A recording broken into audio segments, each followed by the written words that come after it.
Olá, meu nome é Elizabeth Rocha. Nossa equipe é da turma de Direito Internacional Noturno, sala 207F. Nosso tema é a Convenção de Direito Internacional Privado de Haia. Eu discorrerei a respeito da Convenção, de sua linha temporal, sua localização e pontuarei algumas de suas convenções que receberam o maior número de ratificações. Ao meu lado está o colega Abraão Carvalho, que falará sobre a Conferência Internacional de Direito Privado de Haia e as crianças. E do meu outro lado está o nosso colega Aristides Silva, que discorrerá sobre a autoridade central.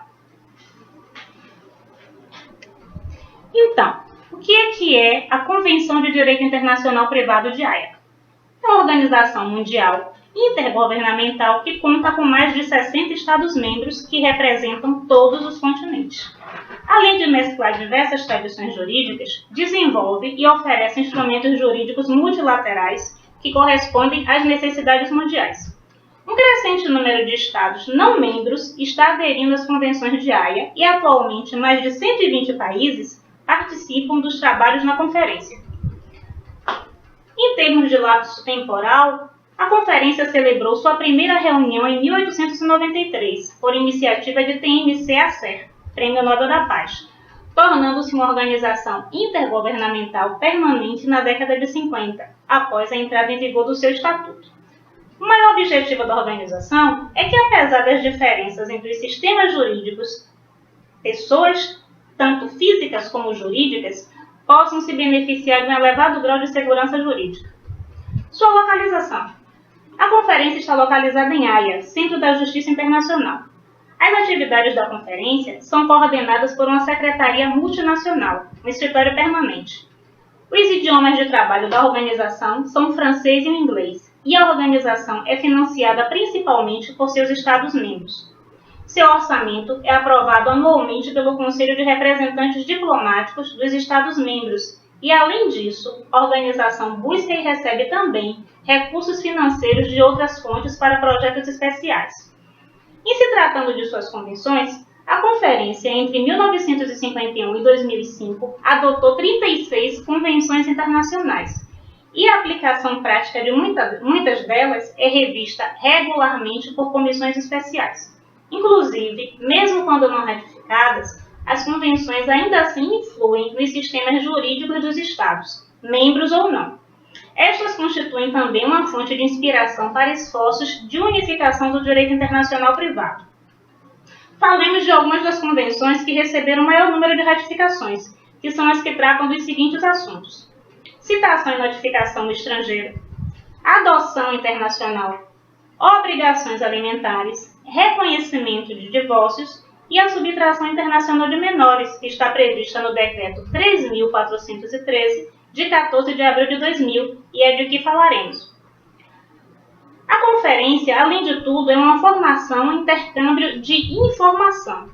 Com o fim de harmonizar a aplicação das convenções, a Secretaria organiza, auxilia na organização e participa de conferências e seminários a nível nacional e internacional, direcionados à formação dos diferentes atores envolvidos na implementação das convenções, incluindo juízes, funcionários das autoridades centrais e juristas. Um boletim jurídico sobre proteção internacional de crianças também é publicado. O escritório permanente é visitado regularmente por grupo de pessoas interessadas, como, por exemplo, parlamentares e estudantes. Um número crescente de estagiários, assim como de servidores públicos enviados por governos, passam algum tempo trabalhando na secretaria. Membros do escritório permanente publicam regularmente artigos em revistas científicas e participam com contribuições para livros e outras publicações. É uma fonte de informação constantemente atualizada. Por quê? O escritório permanente publica e atualiza regularmente uma compilação de convenções, assim como manuais sobre a aplicação de algumas delas. Também edita as atas de cada uma das sessões, o que representa hoje uma impressionante coleção de atas e documentos. Alguns desses documentos também estão disponíveis em formato CD-ROM ou microfichas. Passarei agora a palavra para o colega Abraão, que discorrerá de forma mais ampla a respeito do decreto. Bom, eu irei falar sobre a Conferência Internacional de Direito Privado de Haia e as crianças. um dos pontos mais importantes para a Haia é o respeito ao direito das crianças. Neste sentido, é que várias convenções de Haia tratam especificamente desta questão. O Brasil é signatário de 2 convenções que dizem respeito às crianças, que são as Convenções sobre a Adoção Internacional, a de 1993, na qual o Brasil participou ativamente na elaboração desta convenção, e a Convenção de 1980, que diz respeito ao sequestro internacional de crianças, que o Brasil ratificou. A Convenção de Haia de 25 de outubro de 1980, sobre os aspectos civis da subtração internacional de menores, trata de combater o sequestro parental de crianças através de um sistema de cooperação entre autoridades centrais e um procedimento rápido para restituição do menor ao país de residência habitual. As autoridades centrais em cada país proporcionam assistência para a localização da criança e para alcançar, onde seja possível, a restituição voluntária da criança ou uma solução amigável para as questões de guarda. Essas autoridades também cooperam para prevenir maiores prejuízos à criança, iniciando ou ainda assim ajudando a iniciar o procedimento para restituição e fazendo todos os arranjos administrativos necessários para garantir a restituição da criança com o menor risco possível. A Convenção de Haia de 1980 encontra-se atualmente vigente em 78 países e já contribuiu para a resolução de milhares de casos de subtração ou retenção indevida de crianças. Tem o seu caráter, ele é preventivo, né? Ao servir como um desestímulo à conduta da subtração de crianças do seu ambiente familiar, do seu seio familiar.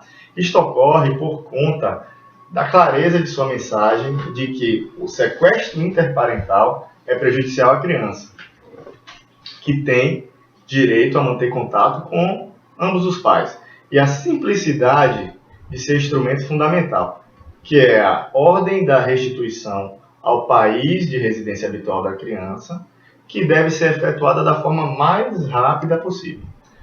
Eu vou falar um pouco aqui sobre o texto da Convenção de Haia de 1980. Né? Bom, o texto da Convenção está acrescido de comentários elaborados pelos membros do Grupo Permanente de Estudos sobre a Convenção de Haia de 1980. Deve-se, no entanto, advertir que não se trata de obra definitiva, mas em um processo constante de atualização, partindo não apenas do registro da evolução da jurisprudência brasileira e estrangeira, bem como dos comentários dos usuários deste sítio. Eu tive acesso ao texto, e logo no início do texto, antes dos artigos, nós temos um comentário inicial. Né? E eu vou ler aqui um comentário que tem no início do texto da Convenção de 1980. Bom, embora o Brasil tenha adotado a tradução da Convenção de Haia de 1980 para sequestro internacional de crianças, não se trata precisamente do sequestro tal como o conhecimento no direito penal. Trata-se, isto sim, de um deslocamento ilegal da criança de seu país e ou sua retenção indevida em outro local que não o da sua residência habitual. Nos países de língua inglesa, utilizou-se o termo abduction, que significa o traslado ilícito de uma pessoa, no caso a criança, para outro país mediante o uso de força ou fraude. A versão francesa da Convenção adota o termo enlèvement, que significa retirada ou remoção. Em Portugal, o termo foi trazido para rapto, o que tem cabimento na legislação portuguesa, mas não na brasileira, onde o significado é também diverso. No Brasil, curiosamente, optou-se pela utilização do termo sequestro, o que, por não corresponder ao tipo previsto em nossa legislação civil ou penal, tem causado certa perplexidade entre os operadores do direito, e mesmo um pouco de incompreensão no plano interno. A utilização do termo sequestro tem causado repulsa até mesmo entre os pais que o cometem, por estar ligado à subtração de pessoas com o objetivo de obter dinheiro ou vantagem financeira, o que não é o caso. Um ajuste na tradução do texto original da Convenção para o português seria bem recebido, para aplacar muitas dúvidas e mal-entendidos. Em geral, esse sequestro é perpetrado por um dos pais ou parentes próximos e revela um estado de beligerância entre os cônjuges ou seus familiares na disputa pela custódia da criança. A atitude do sequestrador consiste em tirar o menor do seu ambiente e levá-lo para outro país, onde acredita poder obter uma situação de fato ou de direito que atende melhor aos seus interesses. Quando a Convenção foi aprovada em 1980, a maioria dos casos de subtração dos menores era cometida pelos pais. Descontente com a atribuição da guarda da mãe, não era incomum que eles, em represália ou em autodefesa, levassem os filhos para o exterior, onde acreditavam poder viver sossegadamente, ao lado dos seus rebentos. O quadro hoje em dia é outro. A mãe se tornou sujeito ativo dessa conduta e foge com o filho por motivos profissionais, familiares, violência doméstica ou até por vingança para impedir o contato com o pai. Conquanto se possa atribuir algumas falhas à Convenção. Não se pode esquecer que, sendo resultado de muitas discussões entre os países que inicialmente a assinaram, ela certamente representa uma opção bem melhor do que o sistema de autodefesa. De fato, é inegável que a atitude de um dos pais de arrebatar arbitrariamente a criança do convívio em família traga a ele consequências nefastas, tais como mudança constante de endereço, de convívio social, de escolas e às vezes até de nome. O compromisso assumido pelos Estados-partes nesse tratado multilateral foi estabelecer um regime internacional de cooperação, envolvendo autoridades judiciais e administrativas, com o objetivo de localizar a criança, avaliar a situação em que se encontra e só então restituí-la, se for o caso, ao seu país de origem. Busca-se todas as luzes apenas e tão somente atender ao bem-estar e ao interesse do menor. Para finalizar minha fala, eu vou terminar falando sobre a INCADAT.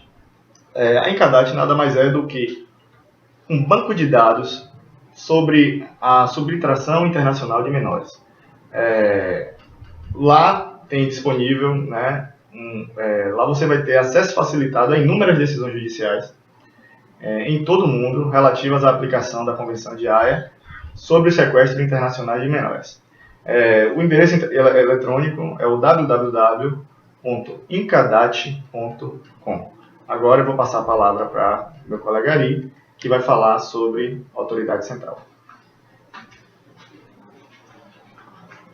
Olá, muito boa tarde. Meu nome é Aristides.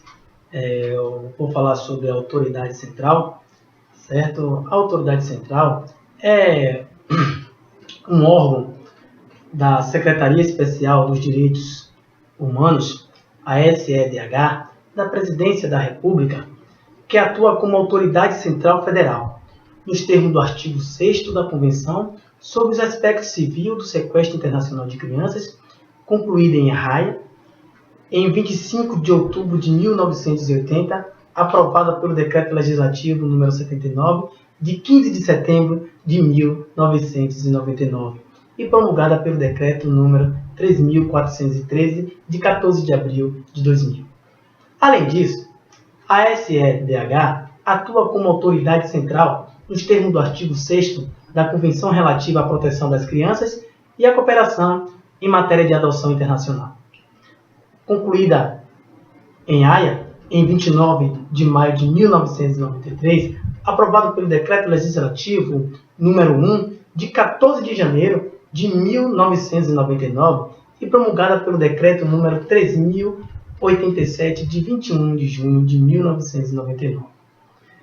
A função de autoridade central é exercida pelo Secretário Especial dos Direitos Humanos da Presidência da República, ministro Paulo Bonucci.